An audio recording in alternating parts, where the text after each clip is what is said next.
Welcome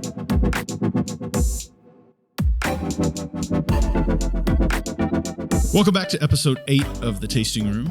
We are now Troy Aikman years old. Number 8. We are number 8. Cheers, buddy. Yeah.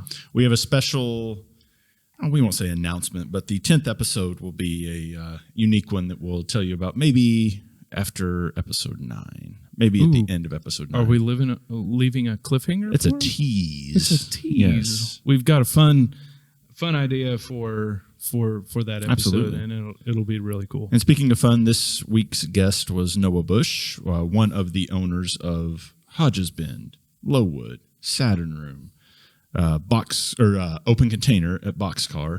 He's involved at Topeka with Chip Gabarino. His name is Noah Bush, and he is a stud. That was a great talk. How can you fit that much time into There's your not day? that many hours in the day. No. I'm trying to think about opening up a second tap room, and I'm like, Right. Lisa's always like, well, how are we going to do that? Do we have enough time for that? Just make it work. He brought us this beautiful bottle of wine, which has something to do with elephant skulls and Cyclops. So we will leave it at that. Yeah. It's delicious. In a different world and a different terroir. You want to get right to it? That's right. All right. Noah Thank Bush you. after the break. Cheers.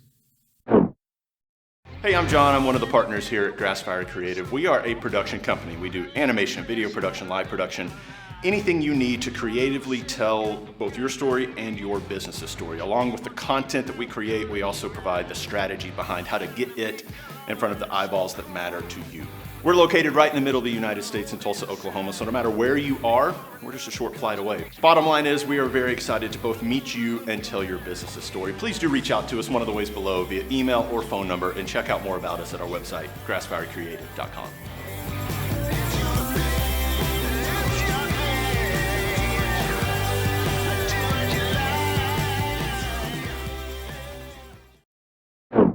Welcome back to the Tasting Room, everyone. Thank you so much. We've been doing this for 2 months now, and that feels like an accomplishment. I didn't realize it's been 2 months. Yeah, it's been 2 months. Episode 8. So that was my football number growing up. So we'll say lucky number 8. Right on. Well, we'll go with that. Okay, and we're really excited to have Noah Bush here. The man, the myth, the legend. Yeah. Man, you've been keeping people within the libations for how many years now? Oh man, you're gonna make me do that. I don't. It's gonna show my age. I've been bartending. Oh God, since I was. Is the Able Commission gonna hear this? No, you're good. Since you were 12. Yeah, I mean, I started bartending whenever I was 20. I was underage. I was working in a place. It's no longer around, so they're not gonna get in trouble. Statutes of limitations are way gone. Yeah, they're way gone. And I am gonna be 39 next week. Right on. So happy early birthday. Yeah. Thank you. Yeah. That's no other place I'd rather be right now. So for our listeners, you own and run Saturn Room, Hodges, Lowood, and are you involved with the Topeka? Yeah, I help run those with my partner Chip Gabarino. Right on. And then we've got Open Container, the rooftop bar at the Boxcar as well. Oh, cool. I didn't know that you were involved with I that. actually forgot. You have so many things that I forget some of the things that you have. I do too sometimes. Well, there's only so many hours in the day. How do you, this isn't one of we'll have a 6-pack of questions for you at some point, but I'm just curious, there's so many hours in a day. So how do you delineate who gets what? Is it whatever's the hottest fire? Yeah, that's basically it. Yeah. At least during the time of COVID. Fair. Any plan is provisional, and I set out on my day, and then I get a call, and then my plans are torpedoed. What you thought you were doing is not what you end up exactly. doing. Yeah, exactly. I get that. Well, I'll start pouring.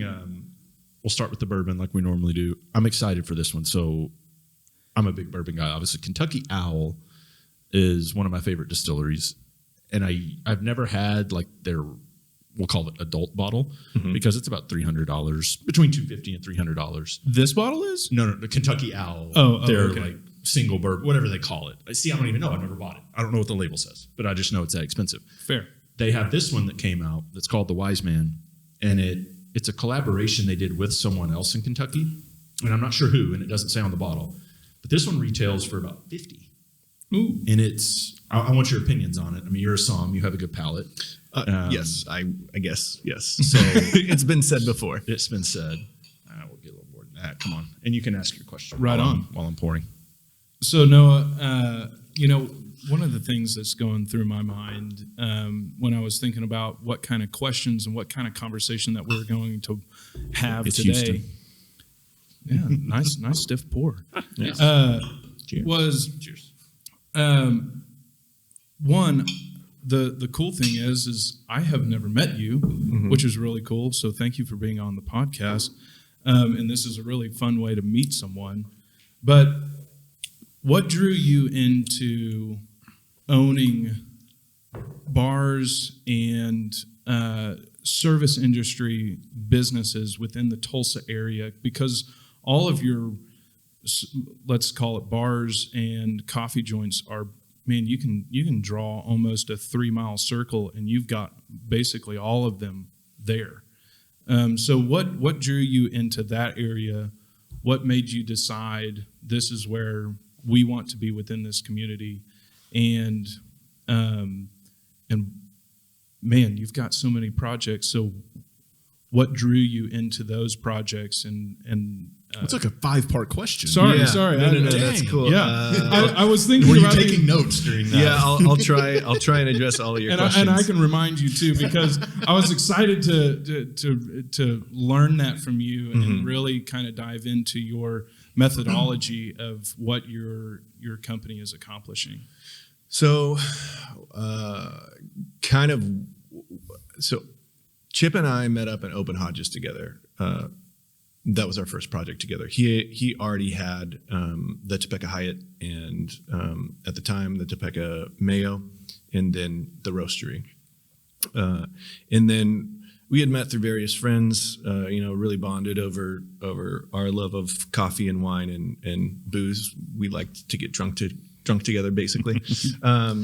Start of every good partnership, libations right? usually do that. Yeah, exactly.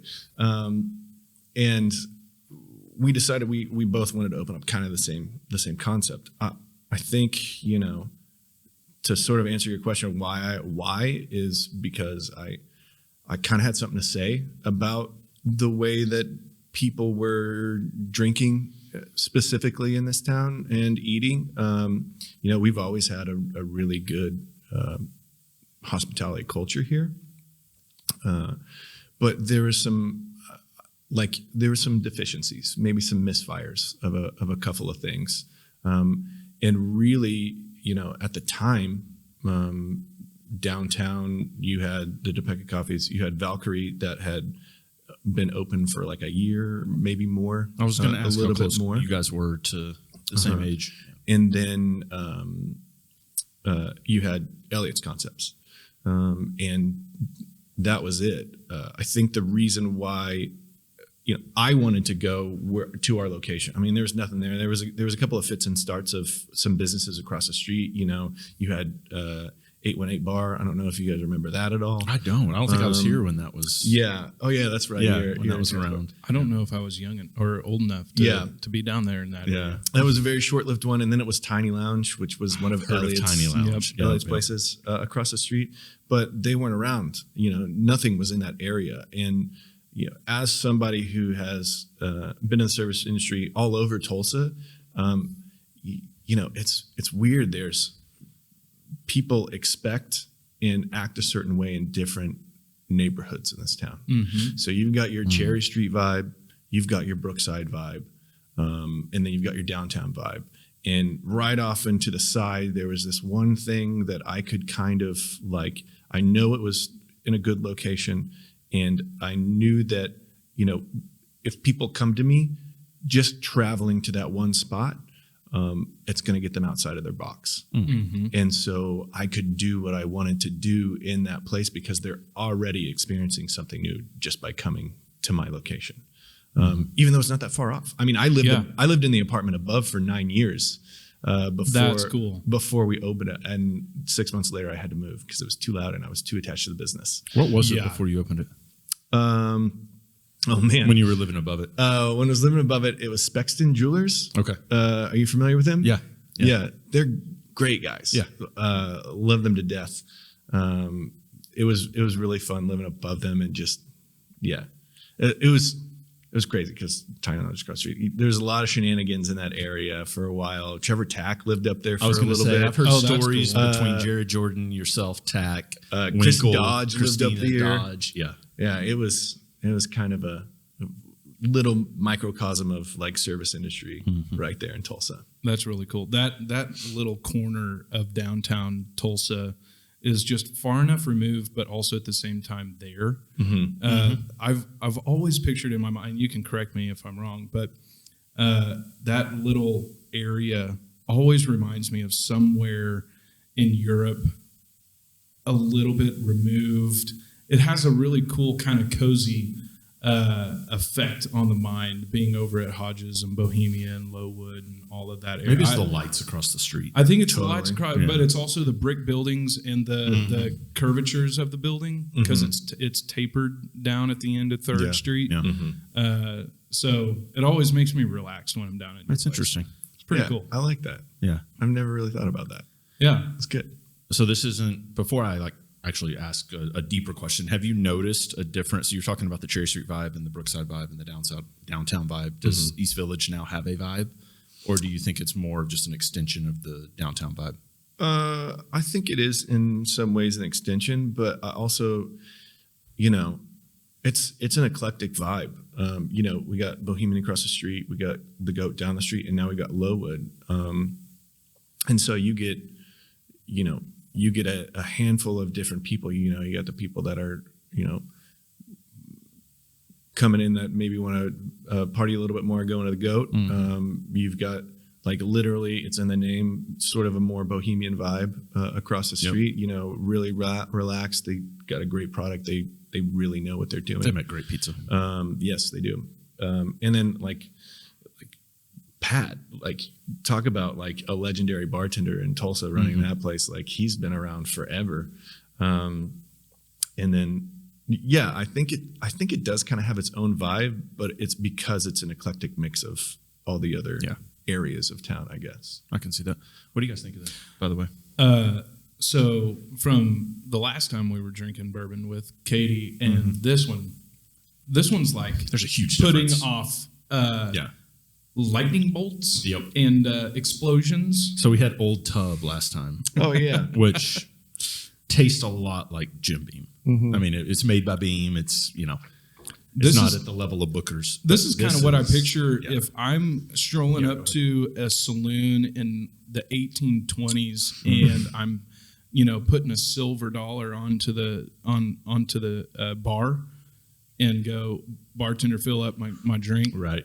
And I've got That's my what you're spurs getting, on yeah. and my hat and my Stetson and a 6-shooter at my side. This is what I think. They just set the full bottle down. Yeah. with Yeah, a little they- shot glass, and then they exactly. go back to polishing their I glass. want that. So Yep. can we start doing that at Hodges? I know.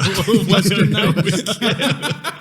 Legally, I don't know if You that's just allowed. charge you for whatever you poured yourself. Yeah, I don't think I can do that. Just with a notepad, and we just keep notes of how much we've had to drink. No, Yeah, this is inventory would be totally in It would be control. tough. Yeah. What's your sommelier palate tell you on this? What do you think? I think it's fantastic. There's some nice spice. Definitely getting like a cooling on my lips from the alcohol. It's really well distilled product. I think it's fantastic. Good. I'm sounding a little nerdy here. I'm No, sorry. no, we're this going to is get more exactly into that what- when we start talking about the wine that you Cool. brought and all It's- that. I like how berry forward it is. Yeah, lot of fruit. And I get stone fruit on the Yeah. nose a lot, like apricot and peach. Peach. All right, we're going to talk more about because I want to pick a sommelier's brain whenever we get to the wine because Okay. there's things that I'm just going to save it for that. One thing I want to know: we both like to travel. You travel to places I wish I've gone. Like, I respect that, whether it's Spain or wherever you've been recently. How much of traveling for you is a creative spark for what you do back here at your own places? Oh man, good question. It has a lot to do with it.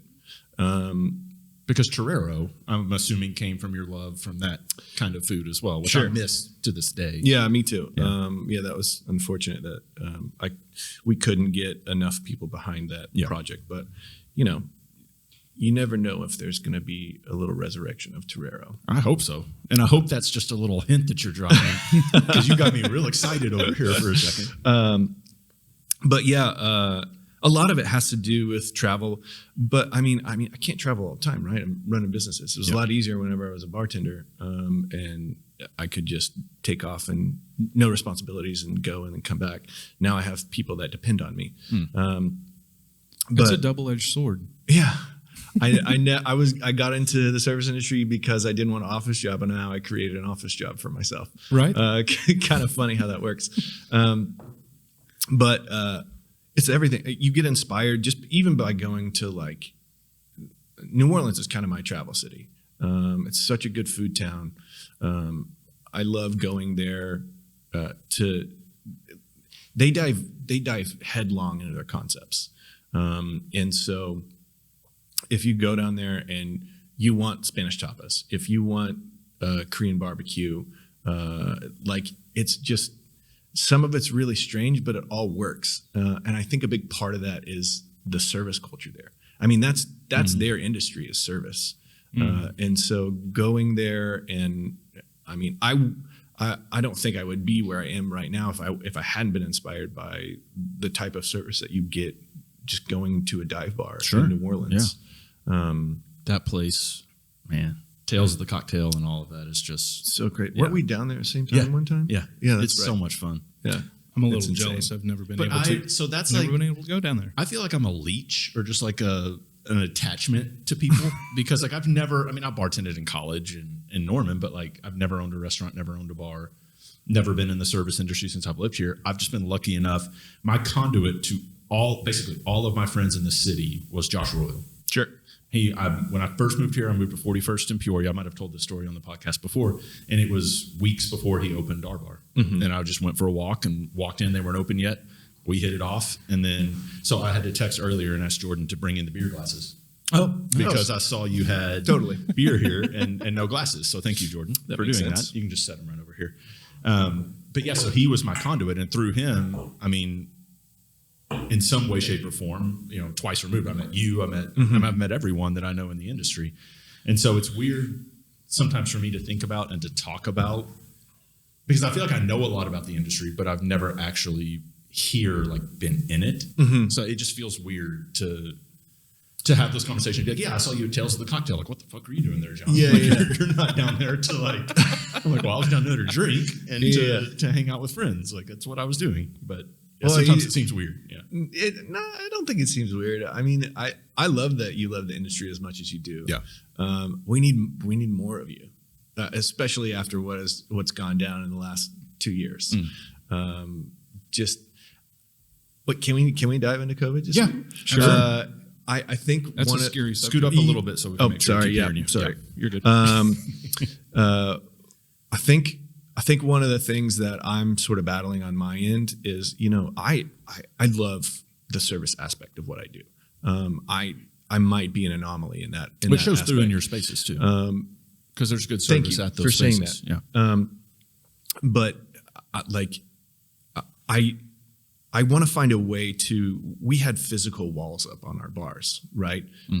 There was masks. It became, the server versus the customer almost, and now that those physical walls are down, it's starting to come back a little bit more, but I'm trying to get people activated again, engaging their bartenders and their service staff. Yeah. I mean, I think, everybody kind of got used to the way that things were a little bit on the service side. And, I want to bring that hospitality back. And that's just like education and training and making it fun again. Like, I want people to have fun doing what they do again. And not be scared of coming to work. Not be scared to come to work. Or scared to come and have a drink. Yeah. From the consumer side. Right? Exactly. Yeah. And also just a little bit of compassion of, on both ends, like, what is your customer going through? How are they affected by all this? And also, try to get some understanding of your bartender. And I mean, I'm sure you deal with that on your side too. Absolutely. And it's been rough, but I mean, you see it getting better, right?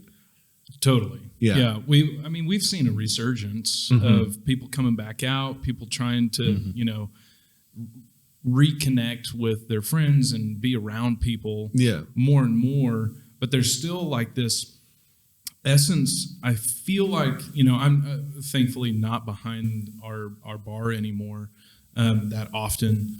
But it's kind of like this, still, I would say like 10% of the brain saying, is this okay? Yeah. And we're trying to have fun, but it's almost like, are we supposed to be doing this? But we want to. Is it okay? I know. How is the public going to perceive this? Exactly. And I think that's like our hurdle that we're going to have to get through within this next year is it's okay to come out. It's okay to connect with your friends in a safe manner and support local businesses like ours and be out and about. I think, the interesting thing is I think that, is it called agoraphobia? Yeah. That's like a huge rise right now that is not necessarily expected out of the human race because we are people that naturally for the last 10,000 years want to be around each other. Yeah. And then this year was a staunch, like, let's put a stop to that. You're not even allowed to go to your neighbors next door. It fucked up my head. Yeah. To be totally honest. I'm a social person, and it was weird. Yeah. It's a weird social experiment that we're going through. Not that, like, obviously COVID's not an experiment, but it's... Well, like, I still don't think I'm back to, like, 2019. No, mentally. Because, like, at Oktoberfest... I remember thinking, I went corporate night, the one night a year I go, and I don't remember who I said it to. It might have been to Josh or it might have been to someone else that I was with. I said, well, apparently Oktoberfest didn't hear about COVID because it was just like all these people, and it was just like 2019, 18, 17, just shoulder to shoulder, dancing, swapping spit and air, and who knows else. And they were still throwing the pennies. I was still throwing the pennies. Was amazed. And like, I don't know if we'll ever be back to the, like, I think from here forward, those things will register in a way that it never registered before. Like seeing that sort of stuff, right? Like, I mean, obviously, disease existed and viruses existed and all of that, but the way it affected us, I think now we'll see things forever. I think people our age will have that effect for maybe the next decade. Yeah, I would agree with you. Yeah, which is wild to think about. It is.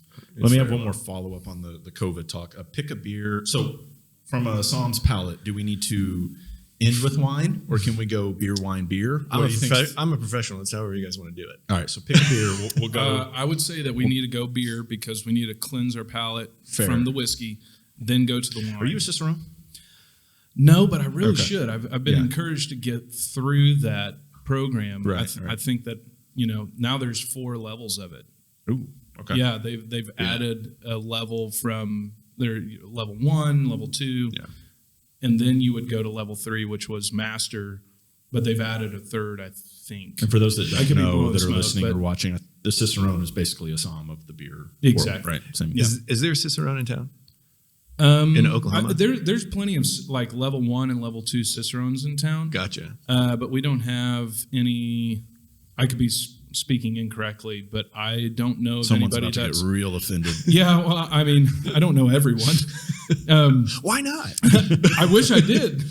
Right. It helped business. Yeah. I don't think we have any level 3 or level 4 in Oklahoma. Gotcha. I've always wanted to do a Psalm Cicerone throwdown. Oh, that would be so that much would be fun. sick. And have a voting thing where like myself or another Psalm like pairs wines with the dishes, and then you also get a beer paired with it, and then the people there get to vote, and then at the end, it's just That's all a for great show. idea. But I've always wanted to do that. I think that maybe would be like so much fun. The money you I'd pay get for the my- plates go to charity or something. Absolutely. You can figure out Yeah, I some way would to love do that. that. Yeah. I try to get my Cicerone in lieu of that event. Yeah. Okay. I would do that. Well, get it and let's talk.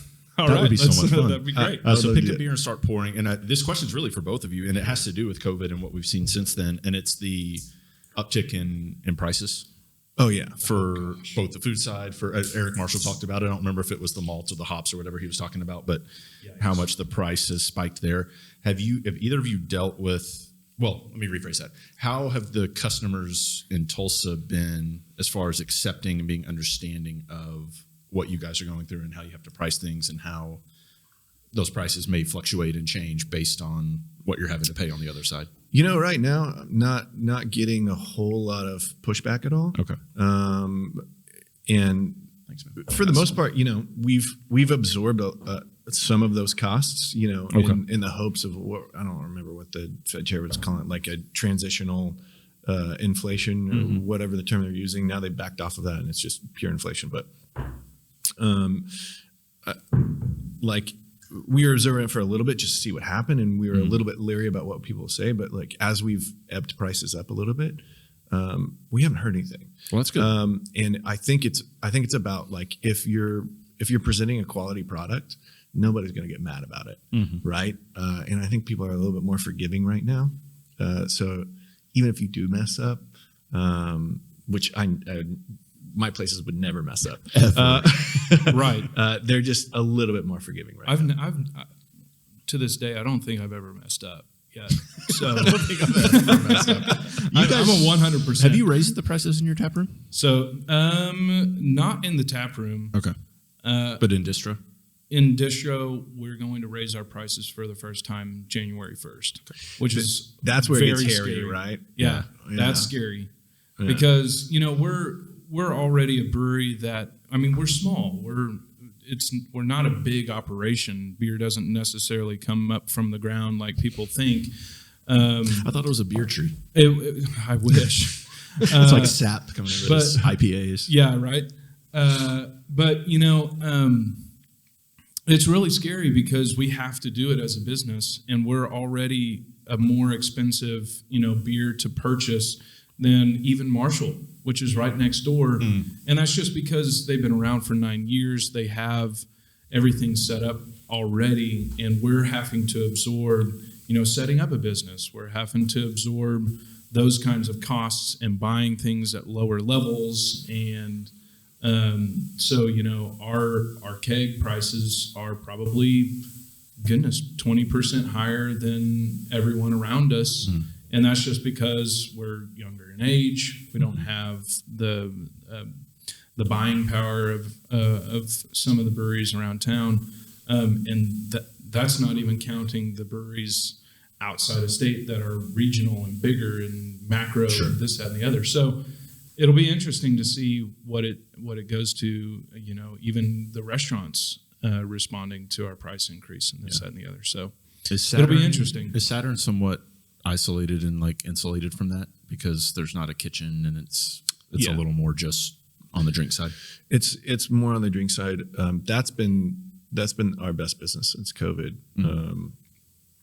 Rum's cheap, and so it's gone up a little bit, but it's been fine. It's insulated. Good. I love that bar, by the way. Thank you. Too. Yeah, I appreciate it. it. So much Chi has fun. almost been the death of me multiple times. It's Man, you have two. you You're in don't the realize. danger You zone. don't realize. Yeah. It's, Well, the thing that is you did that, didn't you? That was your recipe. And you no, it's did actually it to mind fuck us all. it's actually an old Trader Vic's recipe from St. Paul, back when there was a Trader Vic's up there. But people always end there after they've already been drinking, and it doesn't make sense to me because if I would start there, Yes. Yeah. and then go to my dinner or more drinks or whatever. Dinner is key after a chi-chi. Yeah, You yeah. need But that food. But people in there, and half the time they're already half cocked, and then they have a chi-chi. and then it's over. Yeah. And then they blame me for it. Is that the best? Right. I just did. Is that the best selling drink there? Chi-chi? By far. Yeah.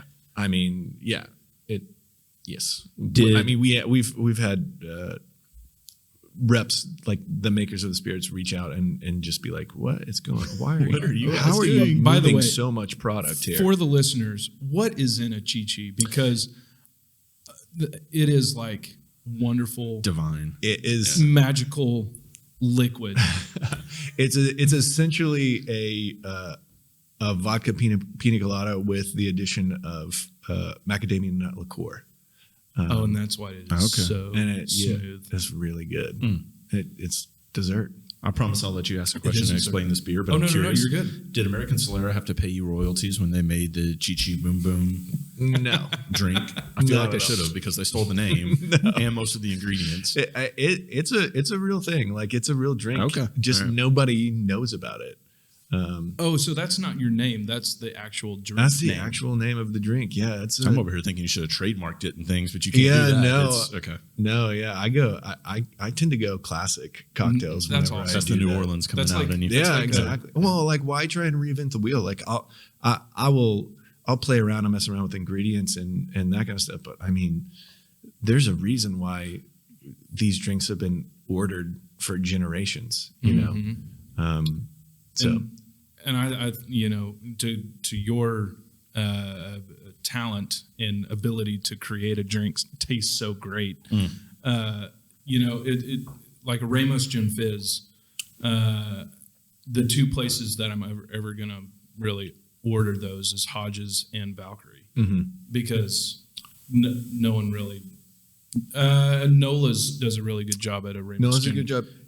You need to go see one of my old bartenders, Scott Graves, who is down at Boston Title and Abstract. And order Ramos Gin Fizz, because he is obsessed with those things. I'm doing it. He's all about making those things. I'll do it. He is one of the most unique people in the city. Yeah, I love Scott he Graves. really is. I love Scott Graves. But where I was going with that is, like, these drinks are something of history, and we've, as a culture, have drank them for a long time. Yeah. But it takes really good talent and someone that really cares about that drink to make it something that an entire city talks about it. Because if you say a Chi-Chi, 99% of people in Tulsa or downtown Tulsa, I would say, think about the Saturn Room. 100%. You can even take that further. When I first went to Saturn and I saw, what was it, a Mai Tai and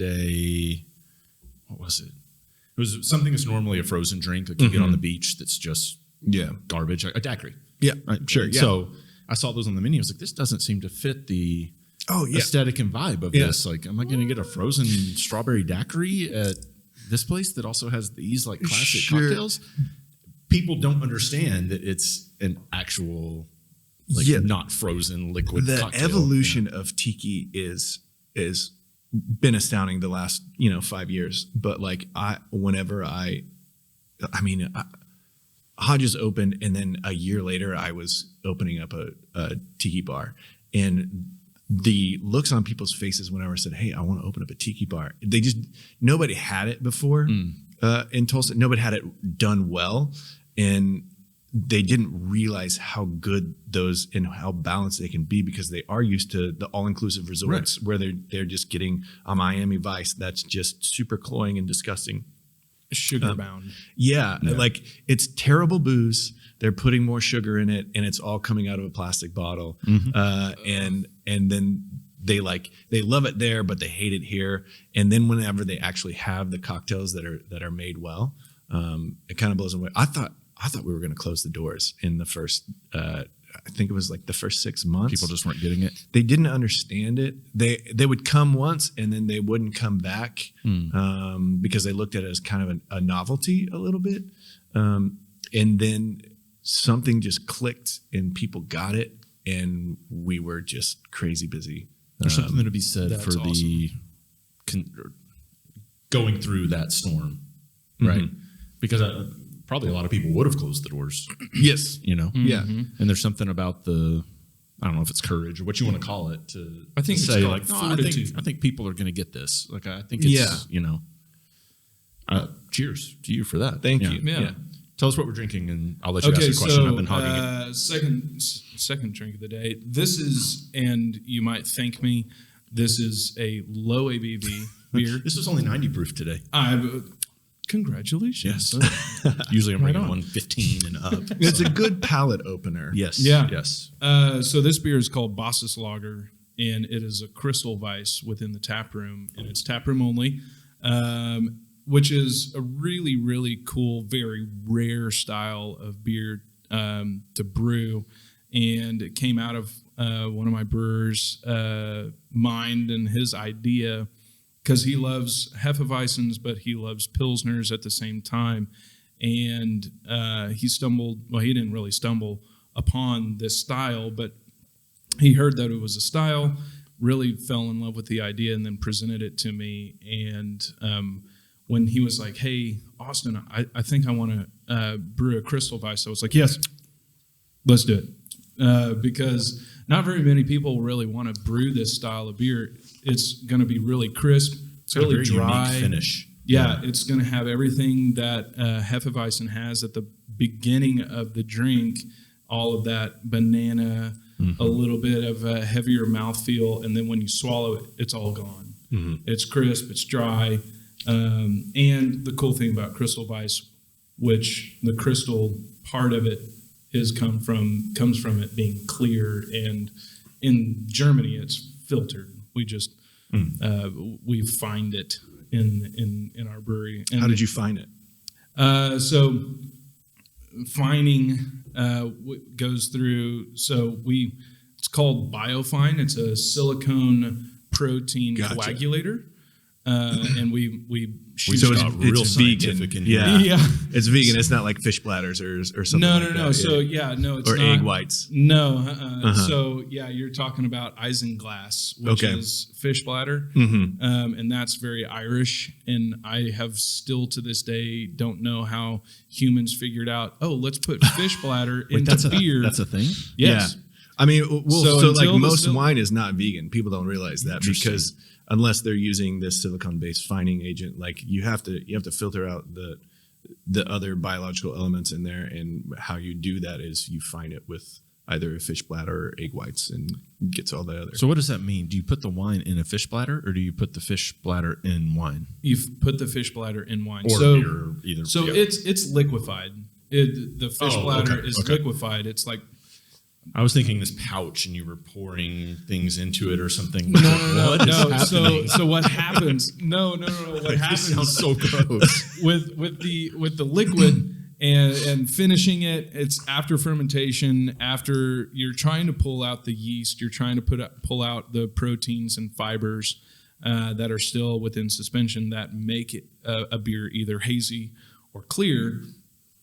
You put that agent in, such as the fish bladder, or what it's called is isinglass, is the actual product. And when you pour it in, or we push it in through a rocket system, and what that's going to do is it's going to go up into the liquid or down into the liquid and react with the protein and pull that protein together to coagulate it and pull it down to the bottom.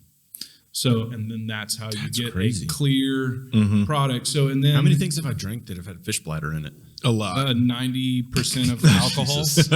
Everyone out there, you're drinking fish bladder. Up until about 2000. We might have just hurt your business, Noah.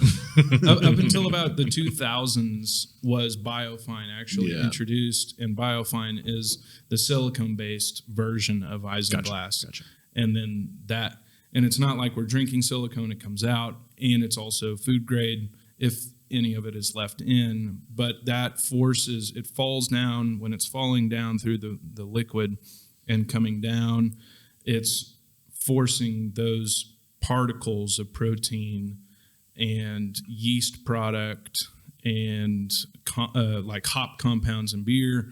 It will actually pull those out and make the beer either clear. Fascinating. Yeah. So, a little science lessons for the day. But I'm really proud of my, so his name's Jonathan Trout, and I told him, I'll allow you to do this, but you've got to get the yeast right, because it's so hard to get Crystal Weisses and Hefeweizens right. And he nailed it out of the park. He did his research. Yeah. Really dedicated individual, really hardworking. Yeah, that's fantastic. Very efficient. I love Crystal Weiss. That I like a really clean beer, and this is perfect. Yeah, I think he knocked it out of the park. Yeah. So second question for me, which ties back into your story of New Orleans and how you kind of embodied even within your body language is what I was seeing is people are drawn to New Orleans and places like that, not because it's beautiful. I mean, the French Quarter is cool. It's got old buildings and this, that, and the other. It has its own form of beauty, right? Right. Yeah. It's got the ocean and this, that, and the Yeah. other. You could say the same thing about Tulsa. We've got rivers, we've got hills, we've got trees, nature, Sure. this kind of thing. I'm trying to break my mind into how can we, because we've got a lot of really, really talented people, and this is kind of becoming kind of a through question Yeah. that I've asked, but also at the same time I'm phrasing it differently.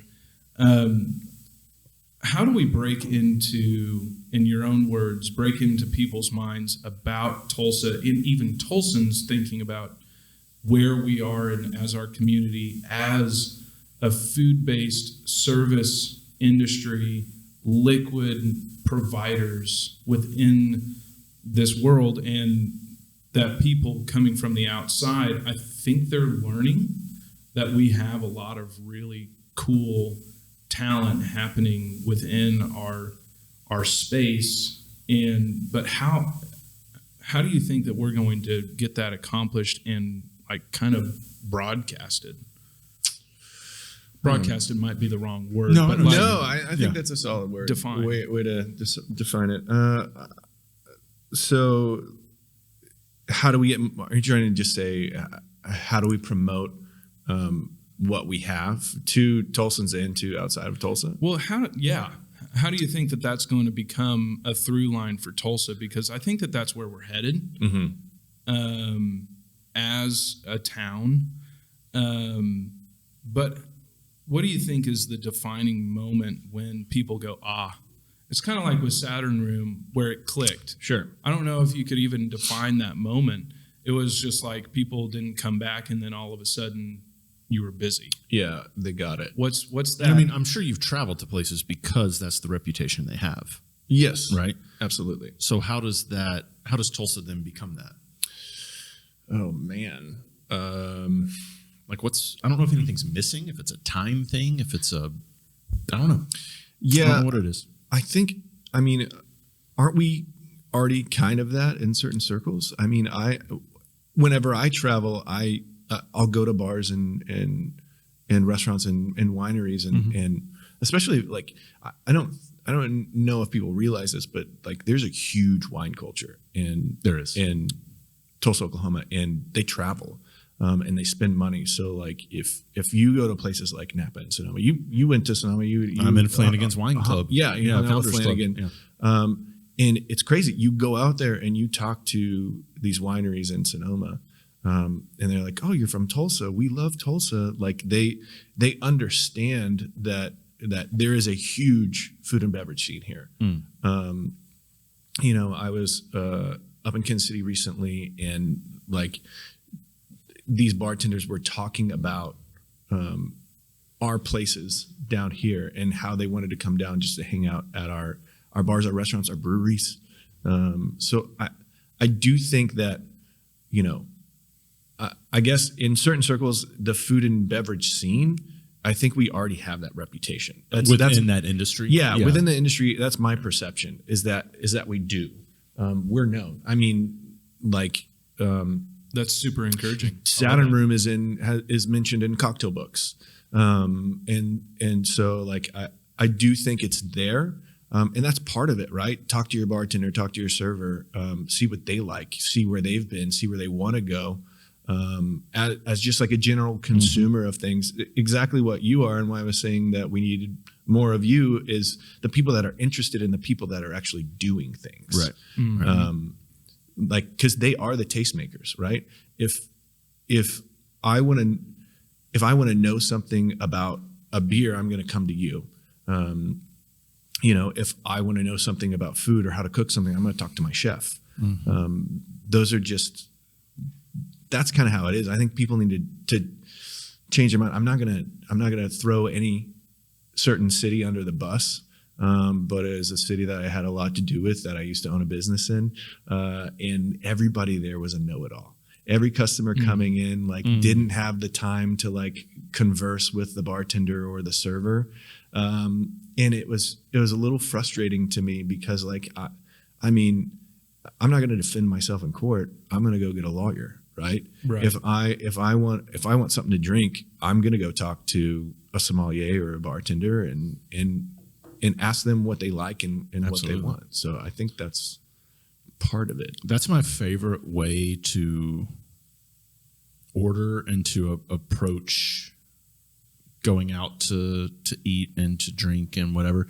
And I've heard that it's and obviously if a bartender's busy, I try not to do that because I've heard it's really annoying when someone's like, "Hey man, what do you want?" And you're like, "You tell me, boss, what's good tonight?" But I also I do that when it's slow and I can have a conversation and I'm like, "No, I really want to know where are you at? What's your passion? What are you seeing? What are you making? What are you creating that I'm not going to get the same thing somewhere else because it has your fingerprints on it." Right. But I think there's a time and place for that answer. Yeah, totally. Right. Not on a Friday night when the bar's five deep. Right. Yeah. But if you are going to do that, just be like, "Hey, I like these things. Exactly. Make me something. I don't care. I do that a lot at Hodges. Yeah. I'm like, "Hey, bourbon-based cocktail, go." Yeah. Just run. Totally. Yeah. I think in the beer industry, what I've learned is when I go to a new brewery or whatnot, and I walk up to the bar, I just go, "I love beer. What are you excited about this brewery, and what are you drinking right now?" And then they'll have an honest answer right then, and that's when I'm like, "That's what I want." Well, if you go to a place where somebody is annoyed or doesn't want to answer the question, leave the place because that's their job and they're obviously not good at it. Right. You know what I mean? But at the same time, I do have a soft spot for if it's Friday night at 10:30. Totally. And it's busy. 100%. Just fucking pick a drink, man. Yeah. And I get that too. What do you want?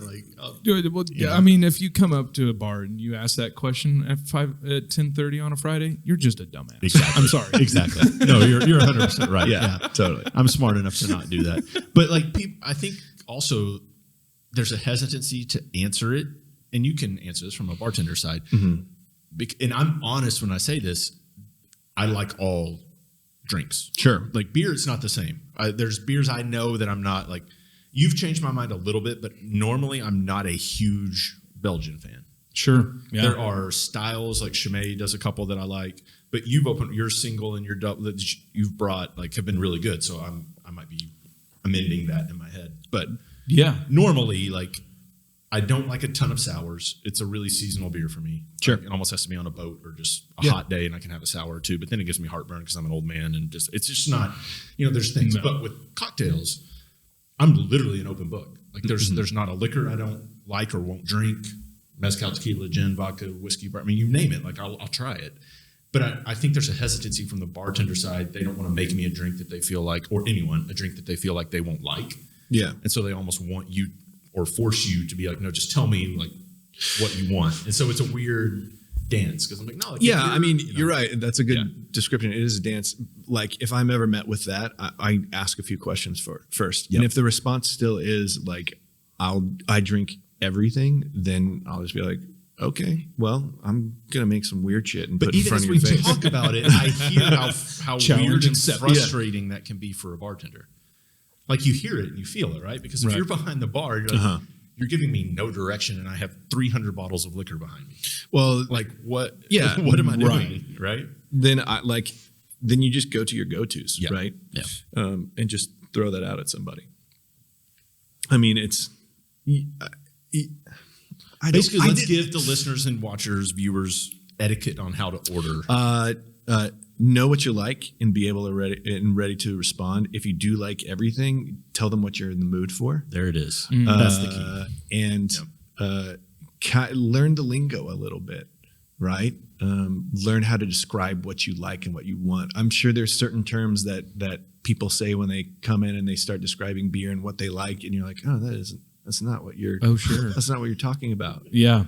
Word has nothing to do with beer. But you're not going to tell them that. You're just gonna be like, "Okay, well, here, take this." You know what I mean? And you're going to give them it because you want their money, right? They're willingly giving you money. Right. We are in this business to accept money. Yes. Although we do love creating stuff. Exactly. Have you ever had to throw someone out of your brewery? Oh, yeah. Have you ever had to throw someone out of Hodges? Personally? Can I get a story from either one of you? Oh man, Okay, well, this isn't going to be offensive to anyone. No names, but just right. Yeah. It was. Oh man. Okay. A guy at this last Oktoberfest that we threw had been hanging around all day. We knew that he had never ordered something from the bar. I know what guy you're talking about now. And from your anniversary party. Oh, it was our anniversary party. But sorry, I know what guy you're talking about. Yeah.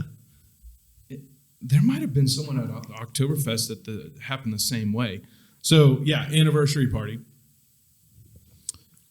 Only drinking water from the bar, this, that, and the other. Subsequently keeps getting more and more drunk.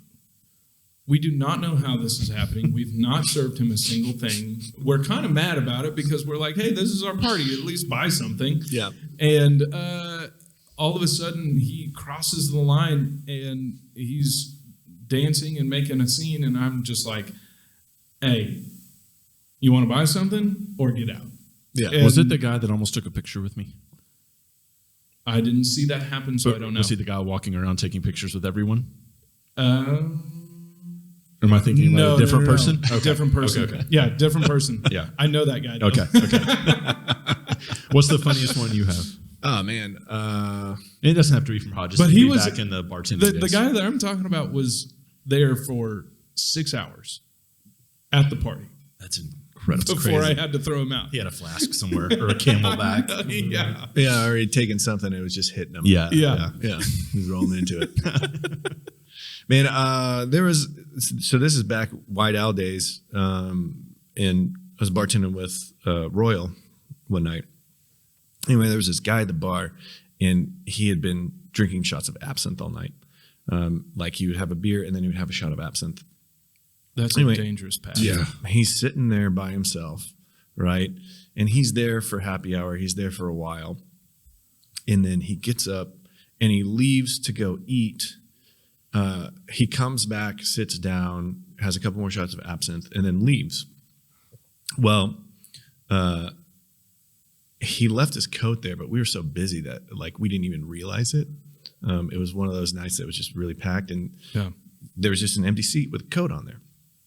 Well, it's the end of the night. We shut down the bar. We're cleaning. The servers are doing their thing. Josh and I are sweeping up the back bar. I think I'm sweeping around the corner around the bar on the other side, and I pick up the jacket, and I said, oh, somebody left their jacket here, and I hand it across the bar to Royal, and he kind of like grabs it, like grab a hamburger or something, and when he does it, he's like, I can see his face, like his eyes light up. He's like, what the hell? I was like, what's going on? It's at that exact moment, there's this banging on the window of our front door, just like banging. This guy's crazy. So our door guy goes over there to figure out what's going on, trying to kick him out. Our door guy just was not a great door guy. Anyway, so long story short, there was a gun in this leather jacket. And it wasn't like at a bar. Yes. Oh dear. There was a gun in this leather jacket, and it wasn't like in the pocket. It was like in a secret pocket. And so I immediately, whenever Josh said, there's a gun in here, I immediately like go to the door, and I'm like, dude, you got to get him out of here right now. Like somebody left a gun in here. We're contacting the police right now. So anyway, go outside with the door guy. Door guy's not doing anything. Right. He's just standing there. Do your job, this bro. drunk guy is wobbling back and forth trying to fight this guy. And so I kind of go out there and I get in the middle of the door guy and him. And I'm like, dude, you got to get out of here. You got to go call a friend, or I'm going to call the cops. We've already got the cops coming right now because we found what was in your jacket. And like, he's so like drunk and incoherent. And And so I just kind of like, I'm holding him like this. Then he tries to like grapple me, and I just kind of like body slam him to the ground and like keep him there. And when I did, I got up. He takes his hands and goes and air shoots me.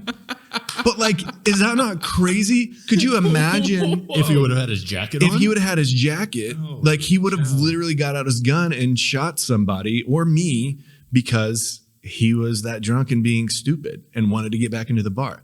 Well, Whoa. long story short, Royal calls his buddy that's a cop.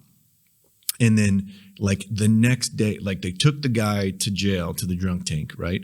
The next day, Royal gets a text or a call from his buddy. The guy was a cop. What? Oh, wow. He left his piece in our bar, He was air shooting you, and he was and a he cop. was air shooting. Like that is like insane. No. Like I will never That's forget how incredible. scary No. that is. Great That's story. a great story. Yeah. I was. That was wild. Oh my word. Before I ask my next one, do we want to go beer or wine? What are we thinking? Let's finish beer. Finish beer? No. Let's go beer because I want to finish there. Okay, to the dome. So I'll let you open that as I ask my next one. Yeah. So Noah, you mentioned owning an establishment in another city, which we don't have to name the city. What? I was going to say something, but I won't. What can you share with our listeners, viewers, us, that you learned the most about the challenges or whatever you want to call it of opening an establishment That is a good in question. a city in which you do not reside? Okay. Do your research. Not saying that we didn't, but we should have dug a little deeper. Probably should have spent a little bit more time there before we made the decision. Whose glass was who? You know, Was that me? That was you. Yeah. Just kind of living in it, getting a feel for the lay of the land. Also, don't stray too far from home. You went a long ways from home. Went a long ways from home. About 10-ish hours from home. About 10-ish, 11 hours, 9 hours if you do it right. And yeah, it's difficult. It's hard to keep a handle on things when you're that far away. Luckily, I moved up some really solid people, and if anything, that's one of my biggest regrets. Is that you let them go do that? Yeah. I mean, like, in my opinion, some of the best bartenders and service industry people in this town, I moved away. And now I don't know if they'll ever come I can't back. even argue with that. Yeah, I know. They 100% did. So Yeah. mistake. But yeah, I mean, those would be my two. So then what surprised you was it the location that you picked wasn't what you thought it was going to be, or was it The location wasn't what we thought it was going to be. The labor laws changed a lot during construction up there. They did away with tip credit, and which I am all for servers making more money. Like there needed to be a shift in the industry. What is tip credit? What do you mean by that? So the way that our industry works is, at least in Oklahoma, is there's a minimum wage for workers, and then there's a tip credit wage. So if you receive tips, Yep. It's like $2.20 to whatever it is, right? yeah. Yeah. And so that tip makes up for Gotcha. the rest of their pay. Gotcha. I don't think people realize that's how the food and beverage industry survives. That's why they can go into a restaurant and buy a cheap burger and have a cheap glass of beer or wine. Yep. Right? Because that cost is astronomical, right? And if you take that away,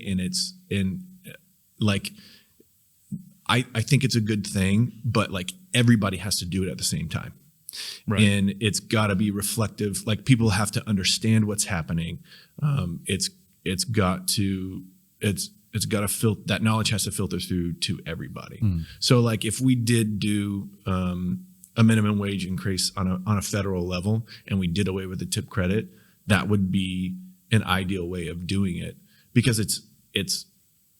if you break it down to percentages, it's just a little bit of a price increase in order to make up that labor cost.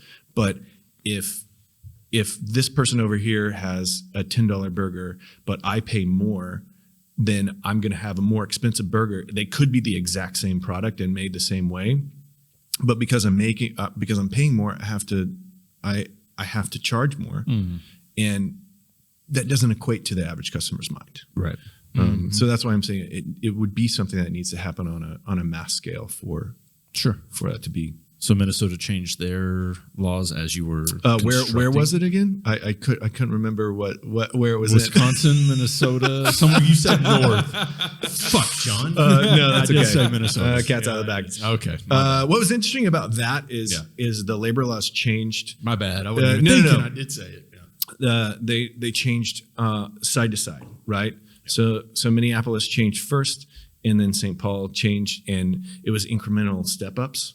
And so it was this weird exodus that you would see like every 6 months to a year when the prices would go up on one city and then just climb up. Like you'd have this exodus of people going to the other city to get service industry jobs, and then they would go to the next city to get the service industry jobs. So it was like you talk about a transient labor industry, and that was difficult. So talk about a culture that loves to drink beer, though. Absolutely. It gets cold. What else are you going to do? I know. Yeah. I love it up there. I absolutely love it up there. I just love the fact that I happen to have family in Prior Lake, which is just like 25 minutes south of Minneapolis. And so, I mean, it was right around the time you opened. You hadn't been open for long. No. I was up there for the Super Bowl when they had the Super Bowl in Minneapolis. It was the Eagles. It was the Philly special game, the Eagles and the Patriots. Oh, nice. And so I went with my dad, and my aunt and uncle were in town, and it was fun. But we went to, it was like one of your first couple weekends open. Yeah. Yeah. I have a picture with Noah up in Minnesota. Yeah. You know, it was like, nice. it was cool. Yeah. So it was, sad to see that not work out, but I get it. I mean, it's so far away. Well, I mean, and unless you know like McDonald's and whatever, like how to franchise and like it's a well-oiled machine, and it just gets hard. And so many places are closing up there. I mean, like I have heard that. Yeah, it's been difficult for a lot of really, really good places have closed up there. And if you've never been to Minneapolis or St. Paul, talk about a crazy good food scene that's under the radar. So underrated. I mean, it's insane. So good. Love it. I need to get up there. Yeah. I've only ever been to Ely, which is on the border. Yeah. I did have the worst experience with a sandwich I've ever had in my life. Did it bite back? In Minneapolis. Oh, I don't remember. I actually don't remember the name of the restaurant, so I can't throw the restaurant under the bus. But I'm one of those where if I see something on the menu and I try not to get the same thing, unless I'm just craving it. Like if I go to a restaurant, I'm going to try something I haven't had before. Sure. Whatever. You don't know if you love something unless you try it. They had a shaved cow tongue Reuben on the menu. Sounds cool. It did sound cool. Was it super chewy? I got the shaving of the tongue that was the top and had multiple taste buds. So you had taste buds on taste buds. Yeah. And so I took You were making out with a sandwich. Yes. I took a bite of it, and it's this, I can never describe the texture properly of what it felt like in my mouth. But then I opened the sandwich, and it was just like the top layer of a tongue. And I was just like, ouch. I can't. Yeah, I can't. It just ruined it for me. I can't go any further with this one. If it had been their bottom layers, it was great. But oh man, it was a lot. What are we drinking? And ask a last question. So I'll introduce this beer. This is Dryad Dreams, which I secretly think unique. That this is one of my wife's best labels, and it's taproom only.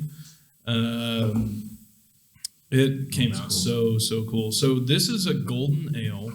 This is actually liquid that I made for our 3rd anniversary. So if you remember back, we had a blueberry and raspberry golden ale that we released for our 3rd anniversary. Well, this is the same liquid, except we put it into a tequila barrel and we aged it. That's what I'm getting. Yeah. Okay. So this aged in a tequila barrel for about 6 months, and then we put it into bottles, and subsequently with beer, you don't necessarily get to tell the story that it wants to tell, or force it. It didn't carbonate until I want to say 2 months ago. Mm-hmm. So it was in the bottle for almost 11 months before it carbonated. Why? Was it a temperature thing or what? I have no clue. We tortured this beer. We set it in the warehouse. We got it so hot that it was 110 degrees, and it still didn't carbonate. And then finally, I don't know if like the time was the right. time was right. Can't We're force ready. love, man. Yeah, Here we are. We're ready. and we kept opening up the bottles because we were like, well, we don't want to throw the liquid away. It tastes great. And then That magically, tequila barrel does so much to that flavor. it's so cool. Yeah, it's very fruity, yet a little bit tart, and definitely you can taste a little bit of agave in there as well. Yeah. It feels more alcoholic than it is. It's just if I was to 7%. guess the ABV, I would say like 10 or 11. Yeah, totally. What That's is why it? it's 7. Yeah. Yeah, That's why I just looked at it. it's 7%. So, but yeah, which was really cool and very surprising. I thought that I actually took these bottles to the dumpster at one point. No. And then I was like, too soon. Drove the thing right back into the warehouse and put it back into its spot. And thankfully I did, because it turned out really, really good. But it's also really not heavily carbonated. No, it's just carbonated enough. I think honestly, Like it almost has a flat mouthfeel. almost. But if I think if it had more carbonation to it, it would be too sharp. I agree. No, I think it's perfect, but it's perfect in that it's almost like a flat mouthfeel. So It's kind of salty, like in a good way. yeah, I don't know where that comes from. I think that it's from the barrel itself somehow. So, but yeah, I was excited to bring this. We released. Thanks this for bringing about, that one. Yeah, that's good. That is very a week cool. ago. So yeah, and man, that label Yeah, it's Yeah, cool that's one. beautiful. is super cool. Your third and final question. Are you ready for it? Yeah. Okay. So just to get to know you and get to really just ask from sheer rawness of not being a friend and first getting to know you, I want to know what drew you into this industry, and not necessarily. I'm not asking your story. I'm asking like, why is this your passion, and what things were put into place within your life so that this was something that was important to you, and why you wanted to put this into Tulsa? That's a big question. Yeah. I bring whales sometimes. Every once in a while, you do. That was one of them. Yeah, I don't. Man, I don't think anybody's ever asked me that before. You know, one of the things that I've always cared about is community, for sure, and just like, you know, reading books about like the history of beverages. You know, there's a really cool book called Around the World in 5 Beverages that kind of talks about the history of, you know, it starts with, you know, beer, it goes to tea, even ends on like water and wine and coffee and everything are in there. Coca-Cola, I think. Is it, or Coca-Cola, sodas in yeah. there. Have you read it? You know what I'm talking I about? have read it. Yeah, yeah. It's a I need really to read interesting. that. It's That a sounds like really something I would interesting enjoy. book. Yeah. Number one beverage drink in the world. You know? Well, it has to be Coca-Cola. Nope. No? Tea? Yeah. Yeah. Tea. And just like how that affected, you know, the history of the world, politics, nations, you know, that Wars. The Boston Tea Party. exactly Yeah. that affected me a lot, and you know, I wanted to do that here. You know, I obviously opened up a business doing what I love because I wanted to make money. That's what everybody does, right? Sure. But I also just wanted to build an institution, right? I wanted to build a thing that would that would live on in perpetuity, right? Like I could die. In fact, I always joke, Chip and I both joke that whenever we die, we're gonna have a wake. I'm gonna be on the bar top, and then I'll get horrible mental picture. I'll get cremated and be on an urn in the back, and I have to go with the bar, whatever sale that is. There you go. Because everybody walks in and says, "Where's Noah?" He's behind the bar. He's right here. So like, yeah, I mean, that was a big thing for me. You know, what drew me into the industry was just like the love of this, the love of what we're doing right now, right? The camaraderie, you know, the social lubrication. It's amazing being behind a bar in witnessing the sort of like microcosm of life's happening in front of you. You know, you've got people getting engaged to each other, people breaking up, you know, they come in for happy hour, they're closing on their house. Like you see the good and bad in everything. You have a regular that comes in every day like clockwork, and then one day they're not there, and then one of their friends shows up and you're, where's Dave? And like, oh, he died, you didn't hear, blah blah blah. Like those are that sort of thing that happens. You know, I hate to liken it to Cheers, but like, I mean, those are that's one of the biggest things that drew me into this. And then just like, you know, with wine, just tasting industry. You know, everybody knows me as a cocktail guy, but like wine is to me like the most sophisticated beverage. In no offense to you or to your bourbon or anything like that, but like it's just like that wine can draw you in more than, to me, any other any other beverage. I mean,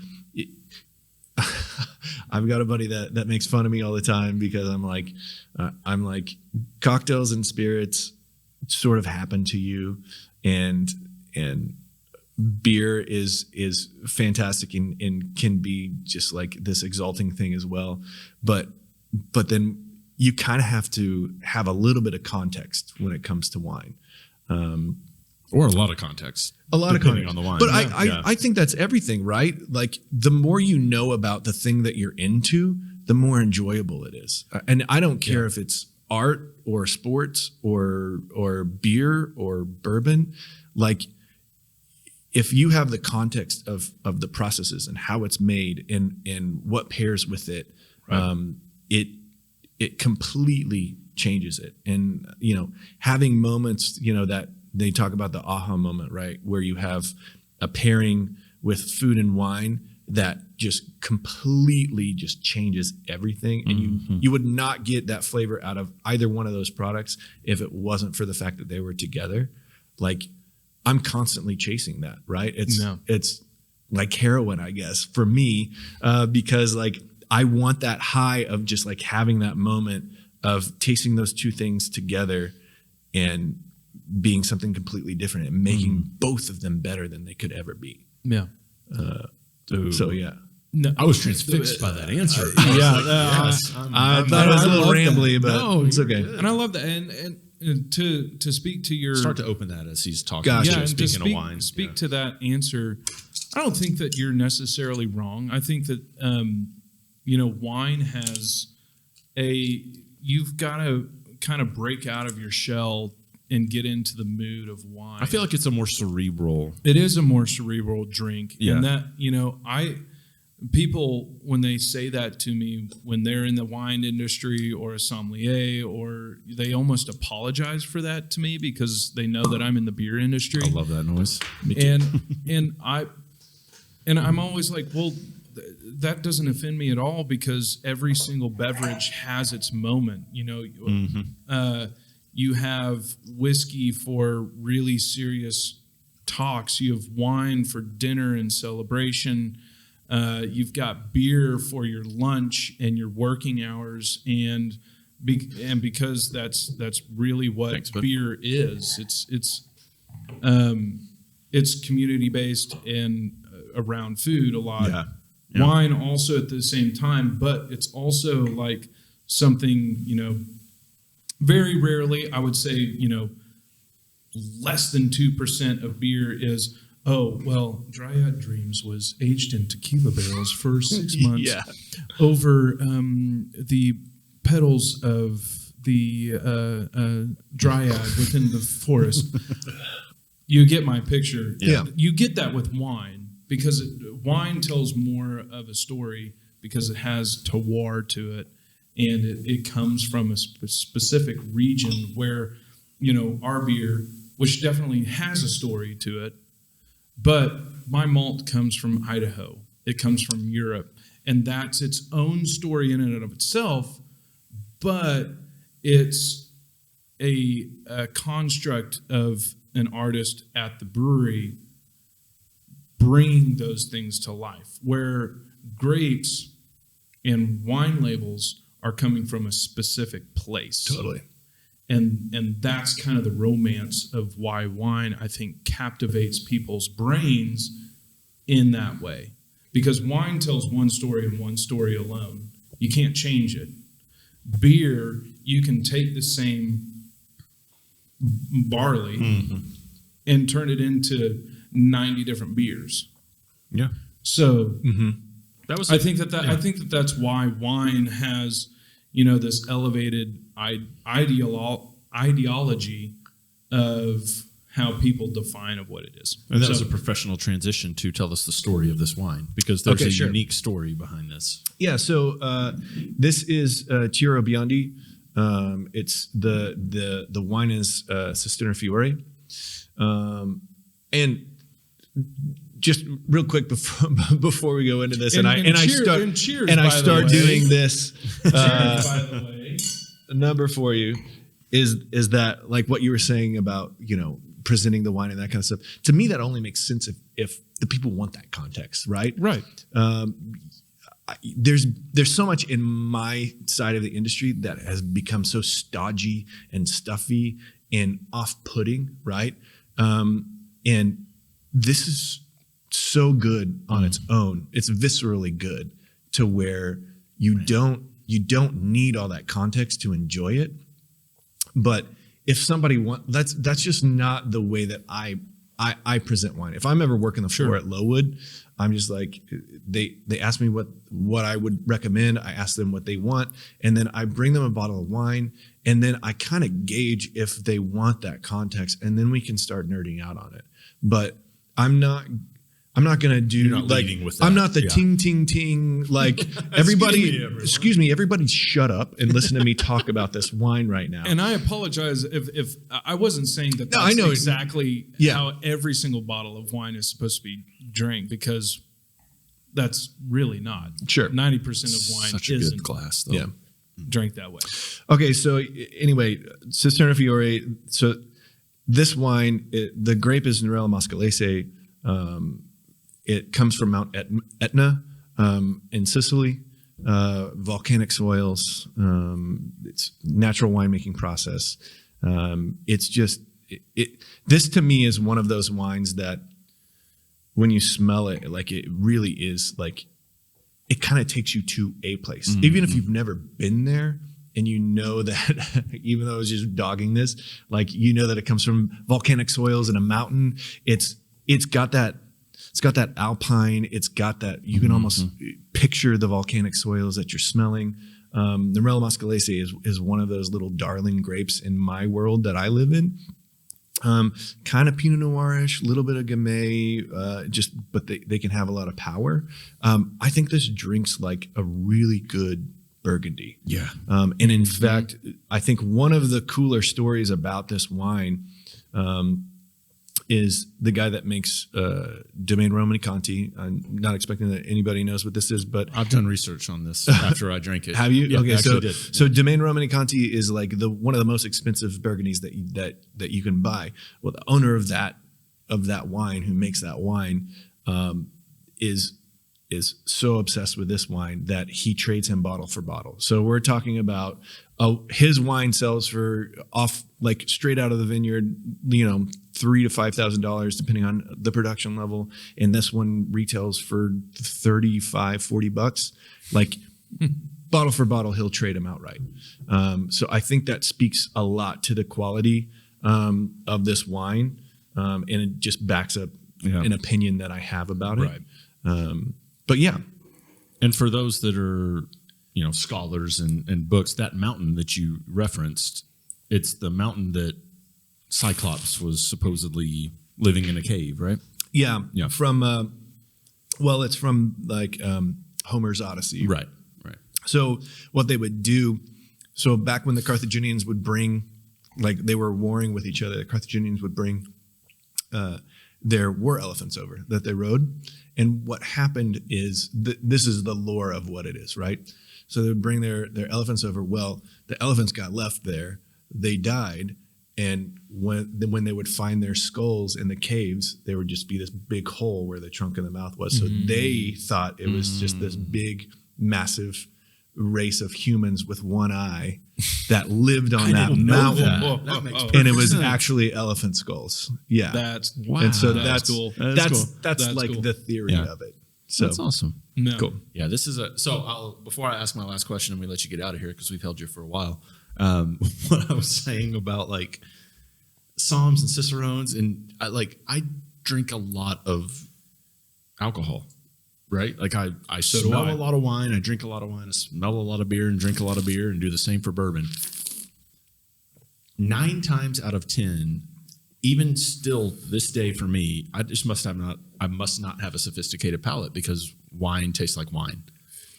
Like I can't, for the life of me, like you're able to pull out notes in your nose and on your palate that I don't know if I just don't recognize what that is on my palate. Like I can tell the difference between kinds of wine, Sure. but if to say like, oh, this one's more stone fruit and more this and that, I'm like, no, it just smells fruitier. Like I don't smell stone fruit, right? Like Sure. and so it blows my mind that there's people like both of you in this world that can pick out such nuanced things. And so it's a tip of the cap in a way. And it's also how the fuck do you do that question? Like I don't, man, it's incredible. So Go I'm for going to answer the first part of that question for listeners, because I love telling people naturally have a good palate. People naturally have a good nose. It's not that you can't taste that or can't smell it. It's that you've got to stop. And I know that you do this because you're a foodie. Sure. You love beer, you love wine, you love bourbon and everything else. And mine might be more sophisticated than others, but Of it's not course. to your level. It's not to your, Sure. Yeah. And I think that's just because, Noah and I are doing it every single day. And it's probably training in a way too. Yeah. Right. Well, and that goes to it. Yeah. And that's every single time that I have like a beer dinner with people, I encourage them to, when they go out to eat, going out to eat used to be only for celebrations. It used to only be for certain occasions and this, that, and the other. Now we do it more often, which is cool because people can actually articulate what's going on in food now a little bit more appropriately and build a memory for what is going on within the liquid. And it's really just about calling out what you taste within this wine, because there's not necessarily any incorrect answer. True. No, True. it's all subjective. It's very cerebral, all about memory. And so, but Make a Noah note of that and answer I- because I'm going to ask you something. Noah and I could have 2 different answers of what we taste within this wine. And we both have, let's say, I call it mineral and he calls it pepper. Sure. Good, two very similar things, but we've drank wine enough together, let's say 10 bottles later, we can say, when I call it mineral, he can say, I can expect pepper. Exactly. So there's sense. themes. That's a subjective part, right? Right. And that's the subjective part. Yeah. So I encourage everyone, yeah. when you're drinking something, Find a drinking buddy. Yeah, it's Find a psalm. It's fun to call what you're tasting and then find the equilibrium within everybody in your circle, because you're not wrong. Nobody, yeah. Yeah. But the reason I noted what you said about it's all subjective and that you're not wrong is that when you're taking the test to become a somm, you can be wrong. Sure, but that's because you made the wrong call. Like, Okay. So it's not And- tasting and- notes versus like. but also, like, so if you are taking those tests, right? I mean, they've got, in a sense, it's just a more systemized way of what he's talking about, right? They're teaching you and telling you that, in a sense, this is what this flavor is. And there is some science backing it up, right? They're like, there's rotundin and pyrazine, and like everybody tastes green pepper when they taste pyrazine. It could be jalapeno, it could be bell pepper, but like that's what it is. So there's some science backing that up. Sure. But again, like as far as like their teaching way, the way that they systemize it is, it's easy to pull those things out because they tell you, you're going to taste this. You know what I mean? You're going to do this. Yeah, so I get that. I Yeah. mean, it's that's kind of It just blows my mind. it is subjective, but there is science that Right, backs right, up right, that right. objectively you're going to taste this if you're able to perceive those flavors, right?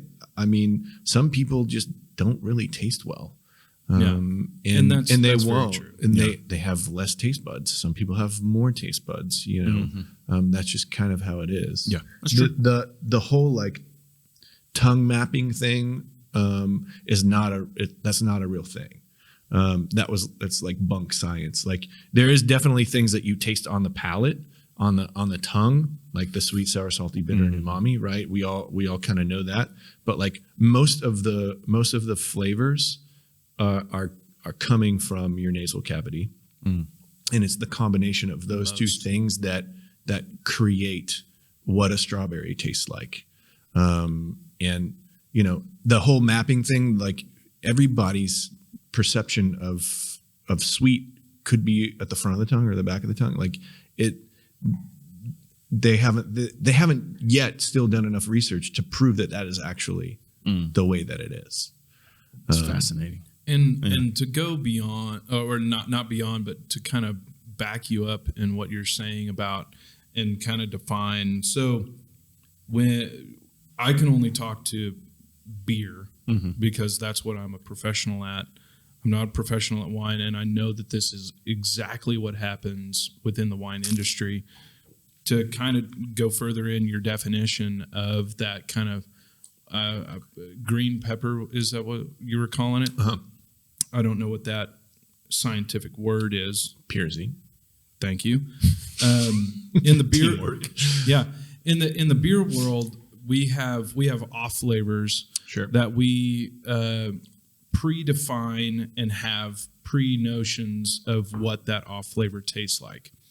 So let's say DMS, which is dimethyl sulfate, which is a byproduct of malt, and then we boil it off through the boiling process. But if you don't boil it off strong enough, then traditionally it can come off as cooked corn in your beer. So, but I taste cooked corn when I taste it. My wife tastes squash. So Interesting. when she tastes squash, she knows I'm tasting DMS.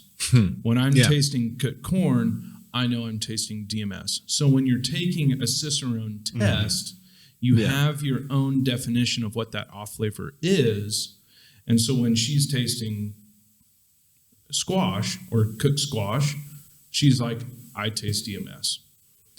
And that's how you get to the same conclusion Totally, of the same definition. That's the subjective part Right. with the science back. And that's how you would taste or take a test Yep. for That makes sense. Cicerone That makes sense. or Exactly. That makes whatever. sense. And I think just more to your point too, a lot of what I do as far as like a wine goes, and if I'm trying to identify it on a blind, is like I look at the structure, right? The structure will tell you a lot of what that grape varietal is. Like if it's high acid, if it's broad on the palate, if that makes sense. It just kind of like is weighty on the palate.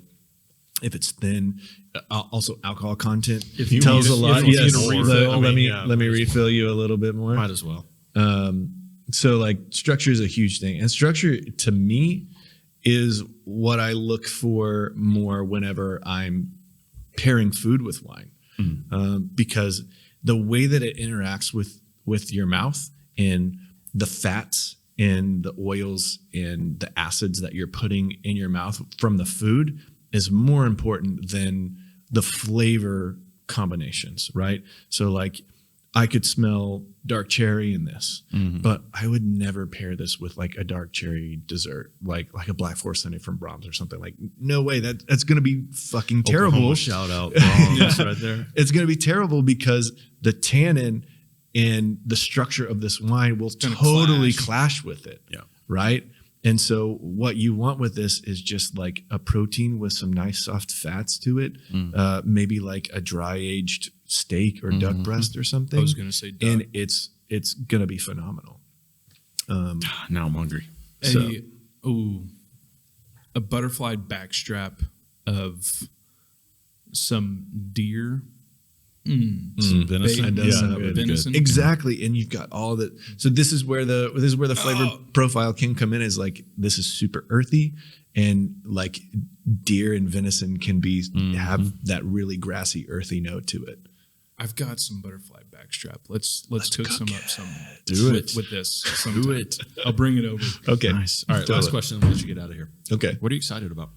Where do you see things headed in your world, and what is piquing your interest at the moment?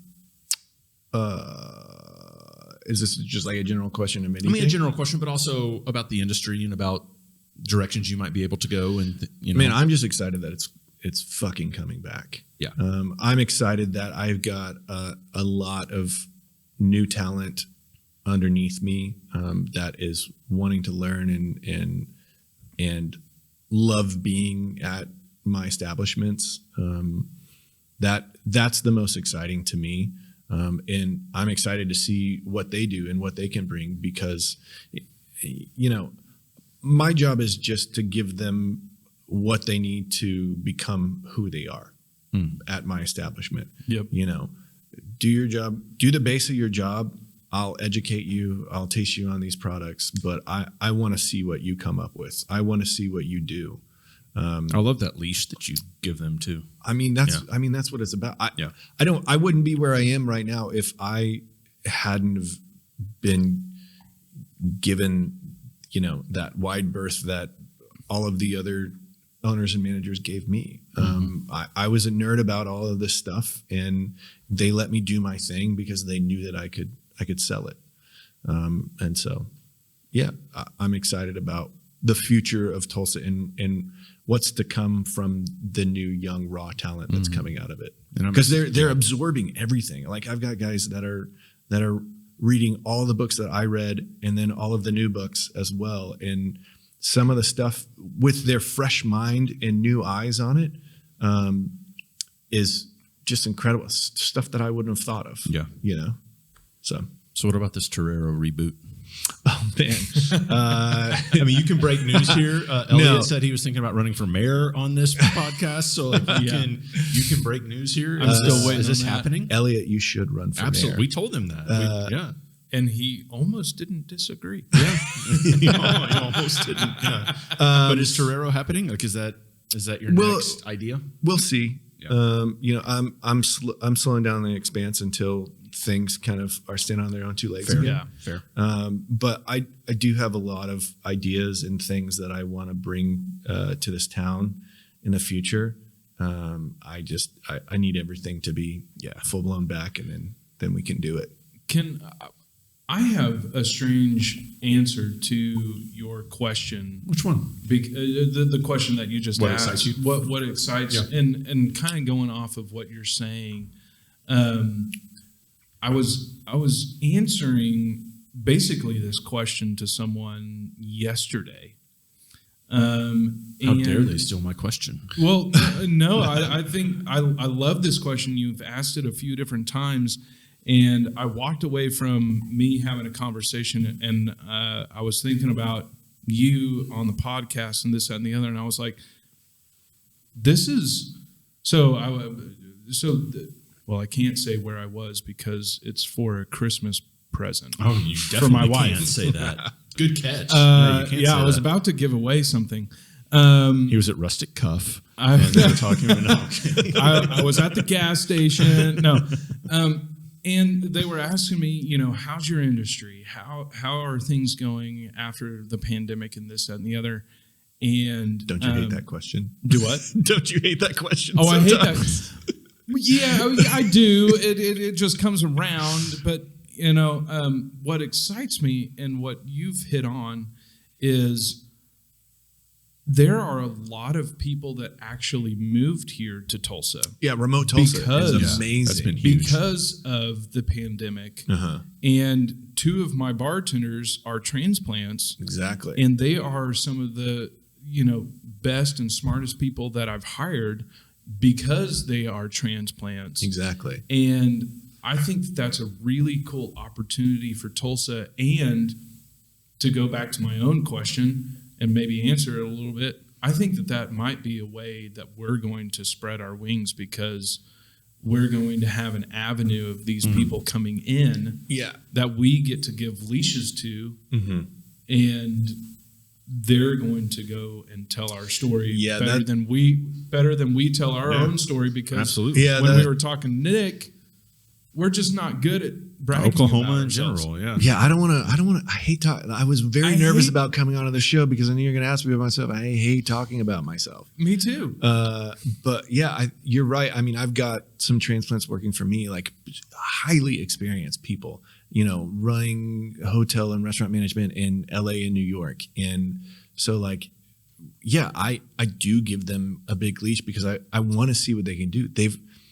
They've experienced the things that I've always wanted to experience, right? And that I've tried to kind of help generate and build here, somewhat on my own. But like they get it more than I do. And so I'm excited to see what happens with them sort of like leading the charge as well. So that's a great answer. I'm glad you came on the podcast. Yeah. Thank you so much. And Thanks for cheers. sharing this wine. Yeah. By the way, this is a wonderful wine. It's so good. This is wonderful. I mean, Glad you like it was the best glass of wine I've had in the city. It's Okay, extremely- subjectively, what do it's- you taste? It's 1 second.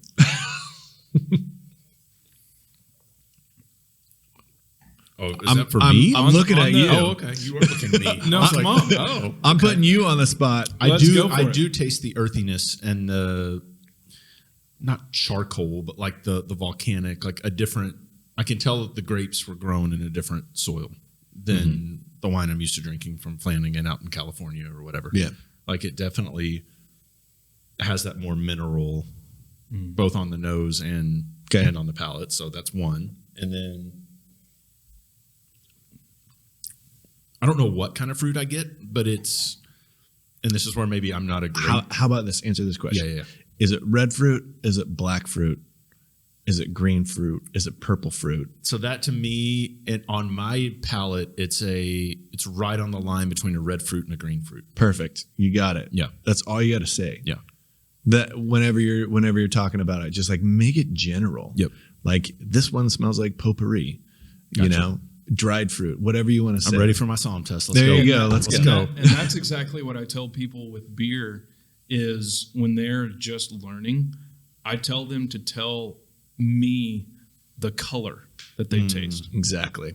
What kind of color are you tasting within this beer? Interesting. Synesthesia. Are you tasting like a honey golden color? Are you tasting a green color, a red color? What? And that was spot on. Yeah, that was spot on. Yeah. Good job. And I know we gave a lot of love to the Chi-Chi, and as we say goodbye, I have to give love to the Wake Up Call because I do think that is the single best cocktail in the state of Oklahoma. Thank you. Just No, because. no, it was wonderful to meet you. Yeah, And it was thank great you to for meet you coming too. on to this and not being too nervous to answer questions. Yeah. Thank you for having me. You were great. Yeah, absolutely. You were great. Tell Laura, thanks for letting us borrow you for a couple hours. Will do. Totally. All right. Cheers, man. We'll be right back after Cheers. the break. Thank you. Cheers. And that is Noah Bush, and this is the delicious Cyclops Elephant Skull wine. And it's so good.